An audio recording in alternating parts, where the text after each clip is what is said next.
Y'all will find tonight's special is Whitman's mimicry dripped with condescension, those eyes raking Elena head to toe in front of the billionaire tech mogul. Rage coiled in her gut, hotter than the saute pans. He thinks she's just a waitress, thinks her accent means she's stupid. He has no idea she spent years in Beijing, translating trade deals. But Elena needs this job. Grand's medicine doesn't pay for itself. Still, the injustice of it. Tonight, though, something's different. He's about to screw over Mr. Han, burying clauses in the contract the translator can't catch. And that little gem? It's all Elena needs. They have no idea how her quiet kindness will change everything. The wine list trembled almost imperceptibly in her hands as Wittmann continued his performance. I swear they'll hire anyone these days. Probably can't even spell sommelier, he added, adjusting his $15,000 watch. Maybe stick to serving fried chicken, sweetheart. Mr. Han, the visiting Chinese tech billionaire, looked down at his plate, visibly uncomfortable with the racist undertones. Without a change in her professional expression, Elena turned to Mr. Han and spoke in perfect Beijing, accented Mandarin. Sir, would you prefer I describe the wine's provincial heritage before serving? The table fell silent. Mr. Han's eyebrows shot up in surprise while the CEO's smirk froze on his face. The 5 a.m. alarm pierced the darkness of Elena's small apartment. She silenced it quickly, careful not to wake her grandmother sleeping in the bedroom across the narrow hallway. At 28, Elena Wilson wasn't where she had planned to be. Not with a master's degree in linguistics hanging on her wall beside a faded photo of her graduation day in Beijing. She moved quietly through her morning routine, fingers tracing Chinese characters in a worn notebook while waiting for water to boil. 3 years ago, when Grand's health had deteriorated, Elena had postponed her PhD plans to care for the woman who had raised her. The academic job offers had evaporated, replaced by the steady income of restaurant work. Morning sunshine, her grandmother called out, appearing in her wheelchair at the doorway. Despite her fragile frame, her eyes remained sharp and knowing. Made you some tea, Gran? Elena replied, pouring the steaming liquid into a chipped mug with Chinese symbols. Working the dinner shift again? Her grandmother's fingers, swollen with arthritis, wrapped around the warm cup. Elena nodded, tucking a linguistics journal into her bag. Mr. Peterson scheduled me for the VIP section tonight. Better tips. She didn't mention the casual slights, the assumptions, or how customers rarely looked her in the eye when ordering. You know what my mother always said? Her grandmother offered a familiar refrain between them. Education is a treasure no one can steal. Elena smiled, kissing the older woman's forehead. And I've got a fortune in my head. Just need someone to notice the investment potential. She straightened her server's uniform, feeling the weight of two worlds colliding, the scholar and the server.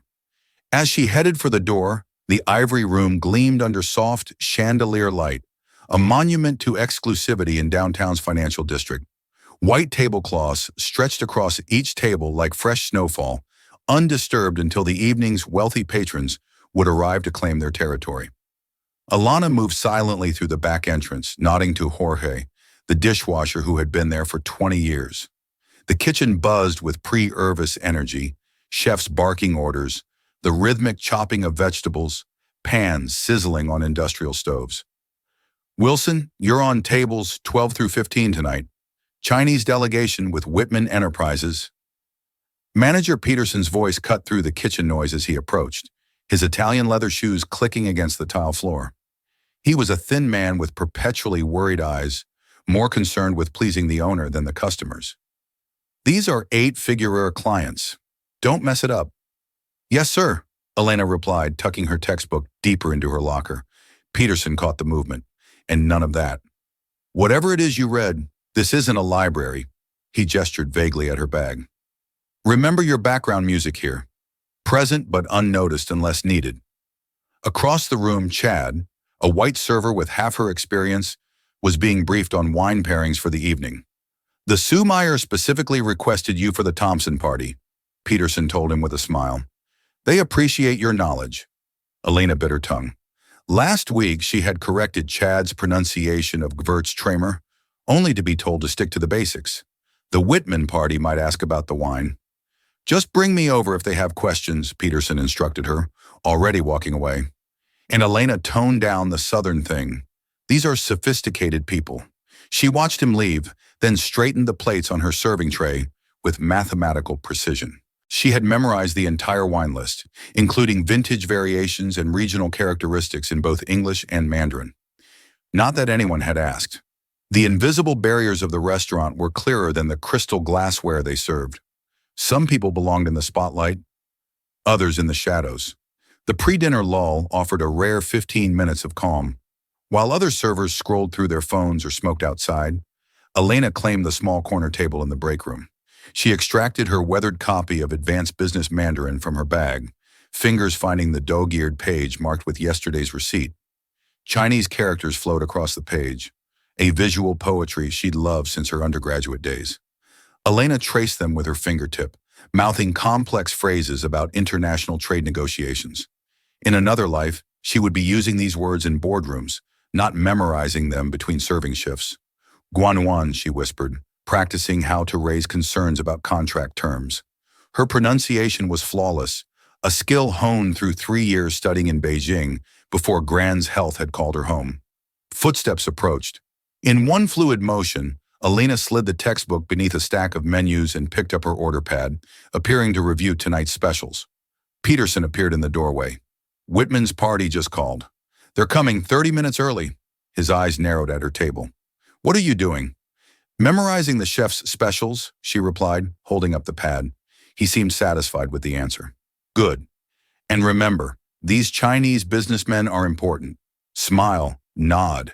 Don't try to join the conversation. Of course. After he left, Elena retrieved her book, running her fingers over a Chinese proverb in the margin. The gem cannot be polished without friction, nor man perfected without trials. She closed the book and tucked it away. Tonight would be just another performance as the invisible server, a role that had never quite fit, but one she'd learned to play perfectly. The restaurant's grand entrance doors swung open at precisely 6:45 p.m. First came the security detail, 2 stone-faced men in dark suits who scanned the room with practiced efficiency. They were followed by a cluster of assistants carrying sleek tablets and leather portfolios. Then Mr. Han entered. Unlike the ostentatious American executives Alana usually served, Han Jin moved with understated confidence. His charcoal suit was expertly tailored, but not flashy. His only visible luxury, a simple platinum watch that caught the light as he removed his coat. At 50-some, his salt and pepper hair framed a face marked by intelligence rather than arrogance. The Chinese tech billionaire was known for transforming a small Beijing startup into a global AI powerhouse. Elena observed all this while arranging water glasses at their reserved table. She recognized him from business journals she'd studied along with 2 other executives from Han Innovation's international expansion team. Mr. Han and his team have arrived, the hostess announced to Peterson, who immediately abandoned the staff he was briefing to greet the party. Welcome to the Ivory Room. We're honored to have you. Peterson's voice rose half an octave, his normal sternness dissolved into difference.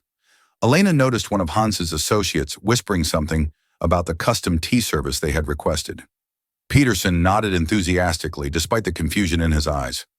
Wilson, he hissed as he passed her, get the special tea set from storage. The Chinese delegation wants their own tea. As she moved to comply, Elena heard the front doors open again. Richard Whitman had arrived, the CEO hosting tonight's dinner, and notorious for his treatment of service staff. The evening's players were assembled. The stage was set. Richard Whitman's entrance commanded attention, exactly as he intended it. The CEO of Whitman Enterprises stood 6'2", with perfectly coiffed silver hair in a tan that suggested recent time on a private beach. His handmade Italian suit probably cost more than Atlanta's annual rent. Jin, there you are. Whitman's voice boomed across the restaurant as he approached the Chinese delegation with arms outstretched. Hope you haven't been waiting long. Mr. Han offered a polite bow. We just arrived, Mr. Whitman. Richard, please, Whitman corrected, clapping Han on the shoulder with forced familiarity. We're going to be partners after all. He guided the group toward their table, barely acknowledging Peterson's presence with a curt nod. Elena returned with the special tea set just as everyone was being seated. She arranged it carefully on the side table, aware of Mr. Han's approving glance. Oh, we won't be needing that. Whitman waved dismissively at the tea. Bring us your best scotch, the Macallan 25 if you have it. But Mr. Hahn specifically requested, Peterson began. Trust me, Whitman interrupted with a wink to Hahn. American deals are sealed with good whiskey, not tea. Isn't that right? Hans's expression remained neutral, but Elena caught the brief flash of disappointment in his eyes. As Elena poured water for the table, Whitman barely glanced her way. She moved efficiently, invisible yet present as her job required. Y'all will find tonight's special is a pan-seared halibut, she explained, her soft southern accent slightly more pronounced under pressure. It's served with a fennel and citrus salad and a saffron-infused beurre blanc. I'll have the filt medium rare, Whitman interrupted, not letting her finish. He turned to Hahn with a smirk. Don't worry if you didn't catch all that. Our local servers have their own unique way of speaking. Elena maintained her professional smile, though her fingers tightened around the water pitcher. What was that you said? Y'all will find, Whitman continued, mimicking her accent with exaggerated slowness, drawing out each syllable. I sometimes need a translator myself. He laughed, looking around the table expectantly. The Chinese delegation shifted uncomfortably. One of Han's associates forced a polite smile, while Han himself remained impassive, studying Alana with quiet intensity. Now imagine trying to explain complex technical specifications, Whitman pressed on, seemingly oblivious to the tension. No offense to our charming waitress here, but some people are better suited to certain roles. Speaking of which, he transitioned smoothly into business talk, effectively dismissing Elena from the conversation. As she stepped away, she heard him lowering his voice conspiratorially. Between us, Jin, I found it's best to keep expectations simple with certain types. The language barrier with your team is challenge enough without adding local dialect to the mix. Elena disappeared into the kitchen, her cheeks burning, not with embarrassment, but with a simmering anger she rarely allowed herself to feel. In the kitchen's controlled chaos, Elena found a moment of solitude by the service station. Her hand trembled slightly as she arranged bread rolls in a basket, the familiar rhythm usually calming her frayed nerves. Not tonight. 20 minutes into service, and Whitman had already reduced her to a punchline, a caricature with an accent but no substance. She'd experienced this before, but something about tonight felt different. Perhaps it was seeing the quiet dignity of Mr. Hahn contrasted against Whitman's arrogance, or perhaps it was simply reaching her breaking point. You okay? Jorge asked, pausing with a stack of clean plates. That guy at table 14 is a real pendejo. I'm fine, she replied automatically. The restaurant mantra, always fine, always smiling, always accommodating. But was she? Gran's voice echoed in her mind.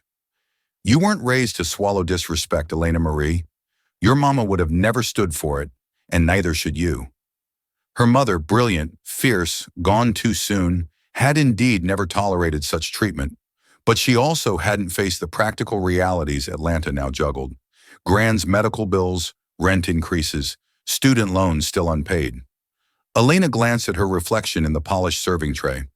The woman staring back had spent years dimming her light, speaking more softly, nodding more readily. For what? Security that felt increasingly like a cage. Order up for 14.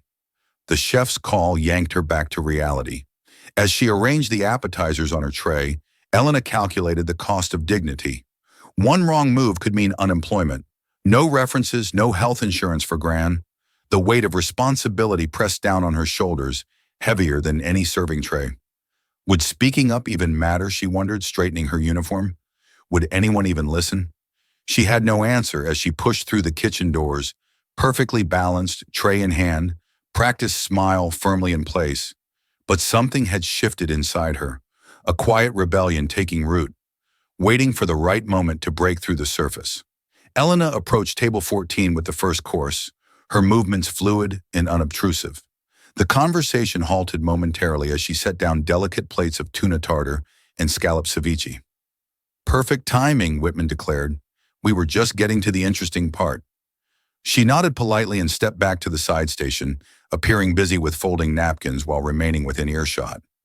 Years of being treated as furniture had taught her that people spoke freely around those they considered invisible. Whitman leaned forward, lowering his voice to what he clearly thought was a confidential level. Now, about the licensing terms we discussed earlier, I've had legal make some minor adjustments to Section 5.3. One of Hans's associates said something in Mandarin, his tone questioning. He is asking about the intellectual property provisions, the company's translator explained. A young man whose formal Mandarin betrayed his textbook learning. Nothing major, Whitman assured them with a wave of his hand. Standard language protecting both parties. The translation you received covers the basics. Elena's ears perked up. Something in Whitman's tone triggered her instincts. As she refreshed water glasses, she caught fragments of Mandarin between Han and his team. They were concerned about technology transfer requirements, but struggling to articulate specific questions through their translator, whose vocabulary seemed limited to general business terms. Women Xu Yaoming Duan Han said, clearly dissatisfied with the explanation. They want more clear terms, the translator offered hesitantly. It's all standard, Wittmann repeated, sliding over a document. Industry boilerplate. Look, I know these negotiations can get tedious with the back-and-forth translations. Why don't we focus on the big picture tonight? What Elena heard next made her freeze mid-pour. Between us, Whitman continued to his American colleague in a near whisper. They'll never notice the territorial exclusivity clause buried in the appendix. By the time their legal team catches it, we'll have their core algorithm integrated into our systems. Elena carefully set down the water pitcher, her mind racing. This wasn't just disrespect anymore. This was deliberate deception. The weight of what she'd overheard pressed on Elena's chest as she retreated to the kitchen. Whitman wasn't just being condescending. He was actively exploiting the language barrier to mislead Mr. Han's company. The minor adjustments would essentially grant Whitman Enterprises unrestricted use of Han Innovation's proprietary technology while limiting their access to international markets. Elena paced by the desert station, her thoughts colliding like storm clouds. This was wrong, clearly wrong. But what could she do? What should she do? The sensible answer was nothing. Stay quiet, keep her head down. This wasn't her business deal or her problem. She was here to serve food, collect tips, and go home to Gran. But the scholar in her, the woman who had once dreamed of building bridges between languages and cultures, couldn't ignore the deliberate miscommunication happening before her eyes. Wilson, where's the Bordeaux for table 14? Peterson's sharp voice cut through her thoughts. Coming right up, she answered automatically, moving to the wine cellar. As she carefully decanted the expensive red wine, Elena considered her options. She could pass a note to Mr. Han, but that would be immediately suspicious. She could try speaking to him privately, but when would she get the chance? And even if she did, why would he believe a server over a potential business partner? The main course would be served soon. After that, contracts would be discussed in earnest. The window of opportunity was closing fast. Elena's hand stilled on the wine bottle. There was a third option, one that would irrevocably change the trajectory of this evening and possibly her life. She could speak up directly in Mandarin, revealing both her linguistic abilities and Whitman's deception in one shocking moment. Her grandmother's words echoed again. Education is a treasure no one can steal. Perhaps it was time to reveal just how valuable that treasure was. Balancing the wine tray with steady hands but a racing heart, Elena pushed through the kitchen doors. By the time she reached table 14, her decision was made. The main course arrived with theatrical precision, servers appearing simultaneously with steaming plates as Elena approached with the decanted wine. Conversation at table 14 had shifted to technological specifications, with Wittmann dominating and the translator struggling to keep pace. Before the next round of signatures, I've prepared a summary of key points, Wittmann announced, sliding documents across the table. Just the highlights, nothing your team hasn't already reviewed. Mr. Han accepted the papers with a polite nod, though his expression revealed lingering uncertainty. His associate whispered something in Mandarin about the territorial restrictions they discussed earlier. Nothing to worry about, Wittmann assured them, misrepresenting the whispered concern. Standard procedure. Elena positioned herself at Mr. T, Hans's right shoulder, beginning to pour the Bordeaux into his glass. The ruby liquid caught the light as it flowed, matching the color rising in her cheeks. Her heart pounded against her ribs as she completed the pour, and instead of moving to the next guest, remained standing beside him. "Excuse me, Mr. Han," she said in perfect, academically precise Mandarin. "I believe there may be a misunderstanding regarding the appendix clauses in the contract." The table fell silent. Even the clink of silverware in the restaurant seemed to pause. Han turned slowly to face her, astonishment evident in his widened eyes. Continuing in flawless Mandarin, Alana spoke clearly and respectfully. The document references exclusive territorial rights that would prevent Han Innovations from operating independently in European and South American markets without Wittmann Enterprises' approval. This differs significantly from the terms you were discussing earlier. She maintained perfect composure, though she could feel Peterson's horrified stare from across the room. Whitman's face had transformed from confident to confused to furious in the span of seconds. Mr. Han studied her face intently before responding in Mandarin. "You speak with remarkable fluency. Please continue." "Additionally," she said, setting down the wine bottle with steady hands, "the intellectual property provisions extend beyond joint development to include pre-existing technologies, essentially granting unrestricted access to your company's core algorithms." The power at the table had suddenly irrevocably shifted for 3 breathless seconds. No one moved. The restaurant's ambient noise seemed distant, as if Elena and the table existed in their own pocket of suspended time.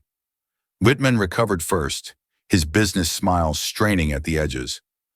"I don't know what she's saying, but I assure you she is saying," Mr. Han interrupted in measured English, "that your contract contains terms significantly different from what you have verbally described." His gaze never left Elena's face. "Terms that would be highly unfavorable to my company." Whitman's complexion shifted from healthy tan to mottled red. "This is completely inappropriate, Peterson," he called out, searching for the manager. Peterson materialized instantly, practically jogging to the table. "Sir, I am so sorry for this intrusion. Elena will be removed immediately." "No." Mr. Han's single word carried quiet authority. "She will stay." Whitman leaned forward, lowering his voice to a harsh whisper. "Jin, this is absurd. You can't possibly take the word of a linguistic scholar who speaks Mandarin more fluently than your translator," Han finished, switching back to Mandarin to address Elena. "Where did you study?" "Beijing Normal University, sir." "I completed my master's there 3 years ago," she replied, maintaining her professional composure despite the electric tension surrounding her. Han nodded appreciatively before turning to Whitman. "I prefer to continue our discussion with Elena present to ensure accurate communication." Whitman's fingers drummed against the tablecloth, his expression calculating behind the mask of affability. Peterson hovered uncertainly nearby, torn between customer service protocols and the unprecedented situation unfolding. The delicate power balance of the evening had been completely upended, leaving everyone except perhaps Mr. Han struggling to find their footing in this new reality. "This is highly irregular," Whitman protested, his voice strained with forced cordiality. "Our companies have professional translators for these matters." Mr. Han turned to his own translator, a young man who now looked profoundly uncomfortable. They exchanged brief words in Mandarin. "With respect," the translator said, bowing slightly, "I acknowledge that my business vocabulary is limited. I was hired primarily for general communication." Han nodded, then addressed the table. "I believe we would benefit from precision at this stage of our negotiations." He gestured to the empty chair between himself and his chief financial officer. "Alana, would you join us?" The invitation hung in the air like a challenge. Alana felt the weight of every eye in the restaurant. Servers pausing mid-step, Peterson's horrified stare, Whitman's barely contained fury. "Sir, company policy strictly prohibits staff from—" Peterson began. "I'll gladly pay for her time," Han interrupted smoothly. "Consider it a consulting fee for specialized language services." "I'm not sure," Peterson stammered. $10,000, Han stated calmly, "for the remainder of the evening, paid directly to your restaurant." The sum silenced Peterson instantly. Even Whitman's objections faltered. Elena carefully set down her serving tray, removed her apron, and handed both to a slack-jawed Peterson. With quiet dignity, she took the offered seat, back straight, hands folded professionally on the table. "Thank you, Mr. Han," she said in English, then switched to Mandarin. I'm happy to facilitate clear communication between both parties. Hans smiled, the first genuine smile of the evening. Excellent. Now perhaps we should review these documents from the beginning with proper translation of all terms.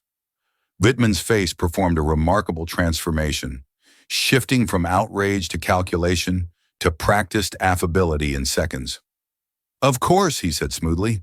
Transparency is key in any partnership. Across the restaurant, servers whispered behind cupped hands. Chad stared open-mouthed at his colleague's astonishing elevation. And in that moment, Elena felt the invisible barriers she'd lived behind for years begin to crumble. She was no longer background music. She had become part of the symphony. If you'll excuse us for a moment, Wittmann said with practiced charm, I'd like a brief word with our unexpected translator. He gestured toward the hallway leading to the private dining rooms. Mr. Hahn nodded, already engrossed in reviewing the contract with his team. Elena rose gracefully, maintaining her professional composure as she followed Wittmann from the table. The moment they rounded the corner, out of sight from the main dining room, Wittmann's demeanor transformed. He turned on her, stepping uncomfortably close. What exactly do you think you're doing? He hissed, voice low but venomous. His expensive cologne couldn't quite mask the sour smell of anger. Elena stood her ground. Providing accurate translation services, sir. Don't play smart with me. Wittmann's finger jabbed the air inches from her face. You've deliberately interfered in a private business matter? Do you have any idea who I am? What I could do to your career, such as it is? The threat hung between them, but Elena found herself surprisingly steady. I understand exactly who you are, Mr. Wittmann, and what you were attempting to do. His eyes narrowed. You're making serious accusations. I could sue you for defamation or worse. Make sure you never work in this city again. One call from me and Peterson will fire you before dessert is served. For a brief moment, fear flickered through her. The practical concerns of bills, Grand's medication, rent due next week. But it was quickly replaced by something stronger, the certainty that she was finally standing in her truth. Is there a problem? Mr. Hans's voice came from behind them. He had approached silently, watching the exchange with keen eyes. Wittmann immediately stepped back, his businessman's smile reattaching itself. Not at all. Just clarifying some points with your translator. Good, Hahn replied, though his expression suggested he understood exactly what had been happening. Because we have important matters to discuss, and I would prefer Elena's assistance in ensuring nothing gets lost in translation. As they returned to the table, Elena could feel Wittmann's eyes burning into her back, promising this wasn't over. Back at the table, the atmosphere had shifted dramatically. Where there had been casual business banter, now there was focused attention on the documents spread before them. Hans's team had rearranged themselves. Legal counsel now positioned prominently. Digital tablets open to reference materials. Let's address Section 5.3 directly, Hans said, tapping the document. Elena, would you please translate this section precisely? She leaned forward, scanning the dense legal text. The clause was cleverly worded with implications buried in technical jargon. This states that all derivative technologies developed during the partnership would be jointly owned, but defines derivative to include any system that incorporates or interfaces with Han Innovation's existing algorithms, Elena explained in clear Mandarin. Han's legal counsel frowned. That would effectively classify our core AI engine as derivative, once integrated with Wittmann's systems. Wittmann maintained his professional smile. Standard industry language to protect both parties. Our legal team assures me this is boilerplate. Curious definition of standard, Han replied coolly. Elena, please explain to Mr. Wittmann our concern in precise English. As Elena translated the technical objection, she noticed Wittmann's expression hardening. He was losing control of the narrative in the deal. Perhaps we could compromise, Wittmann suggested, sliding over an alternative document. We've prepared several options. The new proposal contained equally problematic terms, just hidden differently. When Elena translated these accurately, the tension at the table intensified. Mr. Wittmann, Han said finally, I'm beginning to question whether we share the same understanding of partnership. Wittmann's knuckles whitened around his pen. Business is business, Jin. Everyone seeks advantages. Surely in China. Careful, Han warned, his voice still pleasant, but eyes sharp. Cultural stereotypes rarely improve negotiations. The delicate diplomacy was unraveling. Han's team exchanged concerned glances. One began typing rapidly on his phone. Whitman's colleague whispered urgently in his ear. Elena found herself at the epicenter of a business relationship imploding in real time. The evening teetered on a knife's edge. Million-dollar deals and careers hanging in the balance, including potentially her own. The atmosphere around the table had chilled to Arctic levels.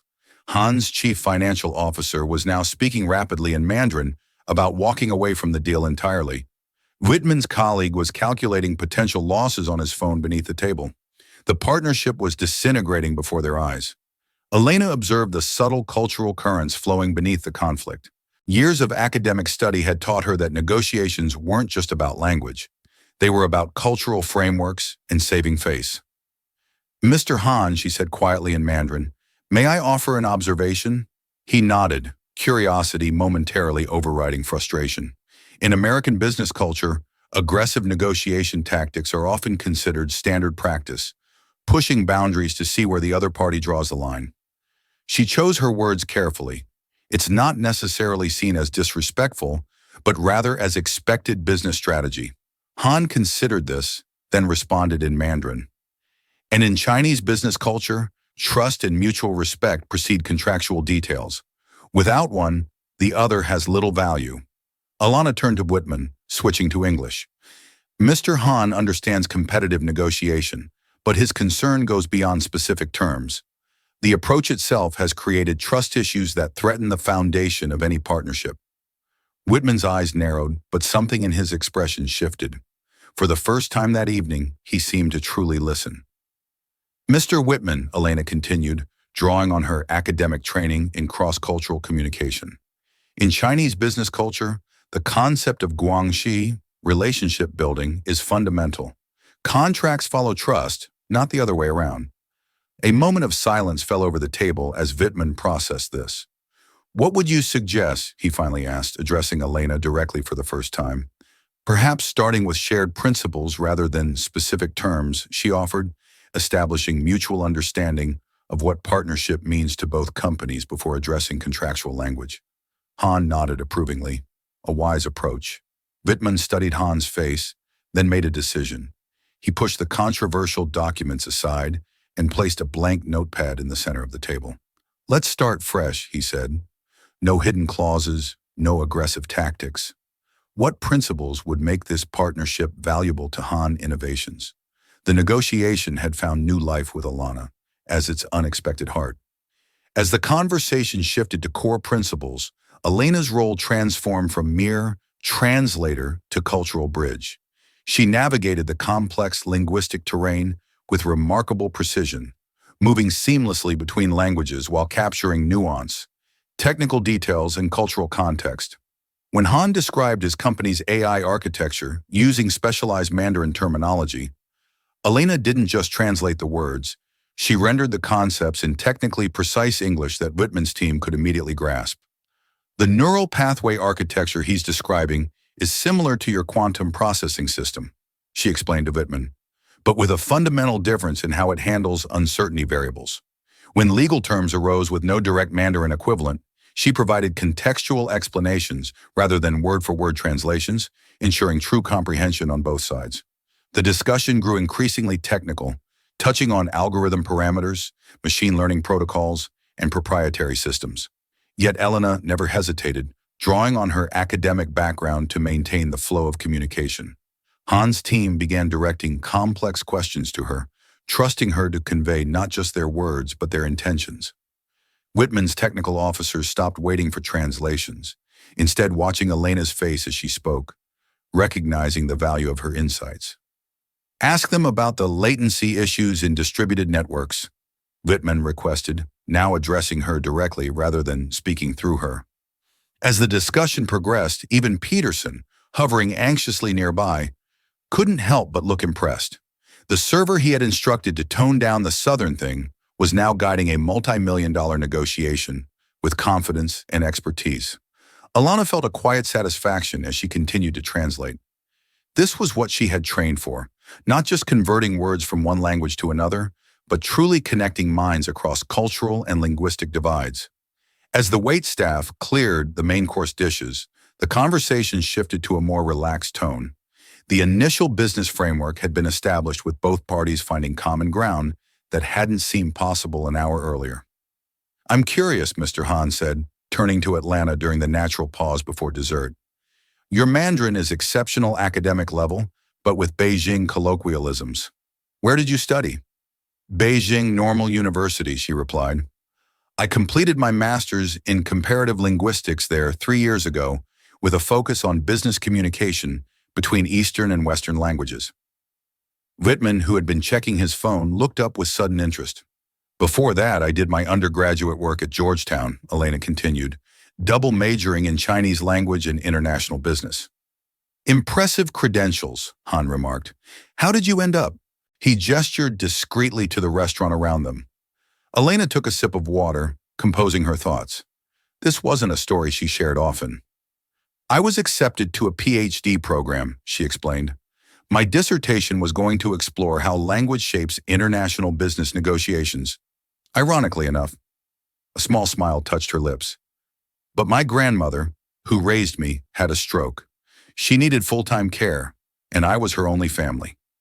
So I postponed academia and found work that offered health insurance and flexible hours." Han nodded thoughtfully. "Family responsibility is a core value in Chinese culture. Your grandmother must be very proud. She reminds me daily that education is a treasure no one can steal," Alana said, the familiar phrase warming her despite the formal setting. "And do you speak other languages with such fluency?" Han inquired. "French and Spanish professionally. Enough Japanese to get by. I was studying Korean before." She trailed off, gesturing to indicate her current circumstances. Whitman was watching her with new eyes, calculating, assessing, as if seeing a valuable asset he had previously overlooked. 3 years serving CEOs their dinner," he mused aloud, "while speaking more languages than most of my international team combined." "Yes, sir," Elena replied simply. "Would you like to see the dessert menu?" The dessert plates had been cleared, espresso served in delicate cups. Outside the restaurant windows, city lights sparkled against the darkened sky. 3 hours had passed since Elena had first spoken Mandarin at the table. 3 hours that had completely transformed the trajectory of the evening. "I believe we have the framework for something valuable," Han said, reviewing the handwritten principles they had established. "My legal team will draft new documents reflecting these terms." Whitman nodded, his earlier aggression replaced by genuine engagement. "I'll have our people remove the problematic clauses." Clean slate as agreed. The two CEOs exchanged looks of cautious respect. Not quite friendship, but a foundation of understanding that hadn't existed before. "We'll finalize everything at tomorrow's meeting," Han continued. 9 a.m. at your offices." "Looking forward to it," Whitman confirmed, then hesitated. "Would it be possible?" He glanced at Elena. "That is, would you be willing to join us tomorrow as well to ensure continued clarity?" Before Alana could respond, Han interjected smoothly. "I was about to suggest the same. Your expertise has been invaluable." The realization of what was happening washed over Atlanta. She was being invited into a corporate boardroom, not to serve coffee, but to facilitate a multi-million-dollar international deal. "I would be honored," she said, maintaining her professional composure despite the emotions swirling beneath the surface. As the executives stood to leave, Han offered his hand to Atlanta, a gesture of respect between equals. "Thank you for your exceptional service tonight. You've changed the course of this partnership for the better." Whitman extended his hand as well, his expression suggesting he was still processing the evening's unexpected developments. "Indeed, it seems I've been underestimating the talent right in front of me." The following morning found in the Whitman Enterprises lobby, dressed in her best interview suit, a navy ensemble she hadn't worn since her last academic conference 3 years ago. She had called in sick to the restaurant, something she'd never done before, and spent hours briefing her grandmother on the extraordinary events of the previous evening. The executive conference room overlooked the city from 40 stories up. Floor-to-ceiling windows framed a view that made the world below seem small and distant. Han and his team were already seated when she arrived, with Whitman and his executives entering moments later. The meeting proceeded with surprising efficiency. the previous night's foundation, enabling quick resolution of remaining details. Atlanta provided translation when needed, though both sides now made efforts to communicate more directly with greater patience and respect. As the final documents were being prepared for signatures, Han turned to her. "Alana, I'd like to discuss your future," he said in English, ensuring everyone present could understand. Han Innovations is expanding our North American operations. We need someone who understands both Chinese and American business cultures, someone who can build bridges rather than walls. He slid a folder across the table. "I'd like to offer you a position as our International Communications Director. The role includes overseeing our cross-cultural business development team and serving as liaison for key partnerships like this one." Elena opened the folder. The compensation package inside, complete with healthcare benefits, relocation allowance, and 6-figure salary, represented everything she had worked toward before life had intervened.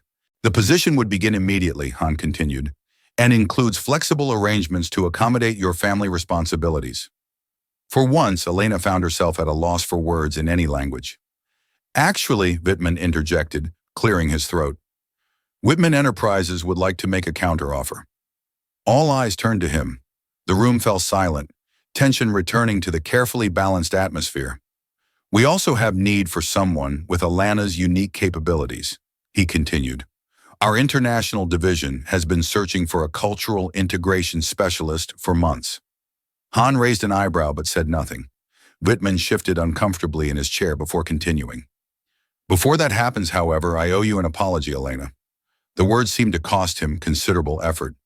Richard Wittmann was not a man accustomed to admitting fault. "My behavior last night was inappropriate and unprofessional. I made assumptions based on nothing of substance. I judged your capabilities by your uniform rather than your character." He straightened his tie, a nervous gesture at odds with his usual confidence. "In business, that kind of mistake costs money. In life, it costs something more valuable." The irony wasn't lost on anyone present, least of all Atlanta. The man who had mockingly said, "Try saying that," while imitating her accent, was now struggling to find the right words himself. "So," he finished awkwardly, "I hope you'll consider our offer as well, though I'd understand completely if you didn't." That evening, Elena returned to the ivory room, not as a server, but as a guest. She had called Peterson earlier, explaining she wouldn't be coming back. His sputtered protest died quickly when she mentioned her new position at Han Innovations. "I'd like to treat my former colleagues to dinner," she told the hostess, who didn't recognize her in her business attire, "the kitchen and wait staff after their shift ends." Walking through the restaurant as a customer created a surreal sense of displacement. Tables she had served for years now looked different from this side of the experience. Jorge spotted her first, nearly dropping a stack of plates. "Atlanta, what are you doing here?" Soon she was surrounded by her former co-workers, their faces reflecting a mixture of confusion, curiosity, and growing excitement. As the story of the previous night spread in whispered conversations, Peterson approached cautiously, his usual authoritative demeanor noticeably subdued. Miss Wilson, I didn't expect to see you again."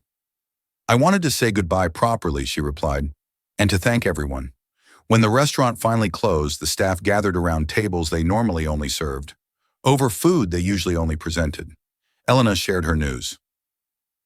"You're really leaving us for a corporate job?" Chad asked, his earlier jealousy giving way to genuine surprise. "Not just any job?" Maria, the hostess, corrected him.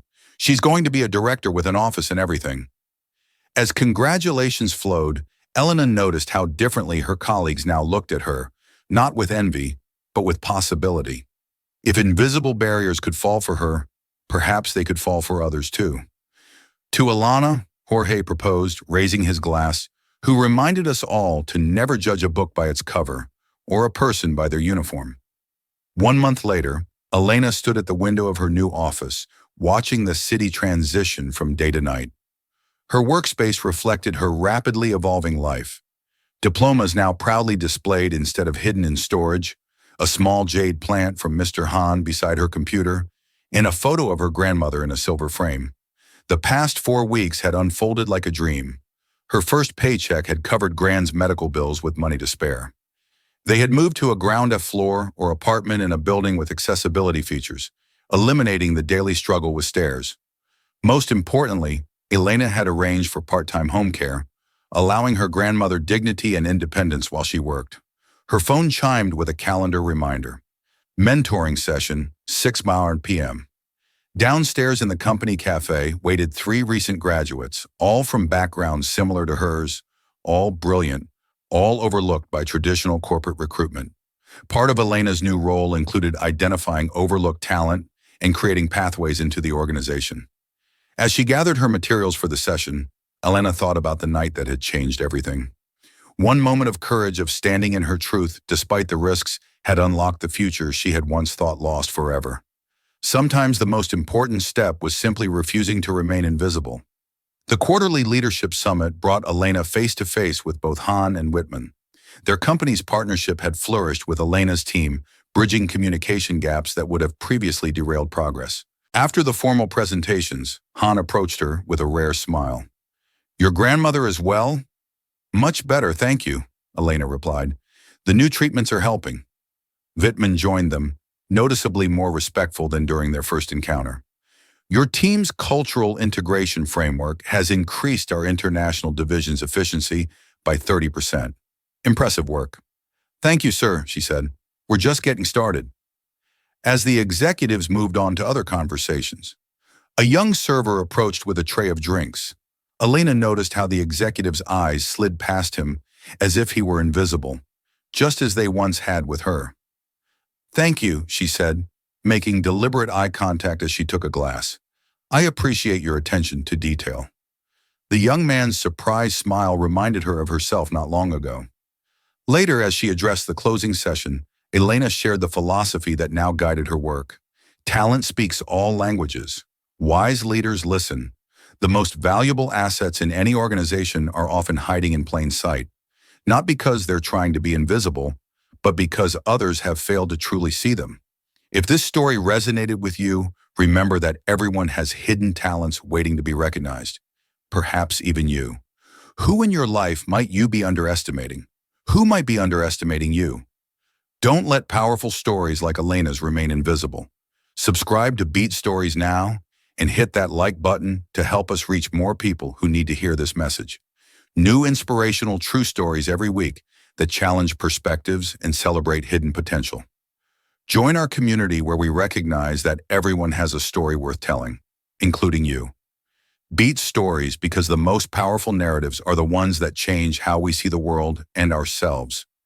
You just witnessed the gap between power and responsibility. At Beat Stories, we close that gap one story at a time. Subscribe and help hold systems, leaders, and gatekeepers accountable.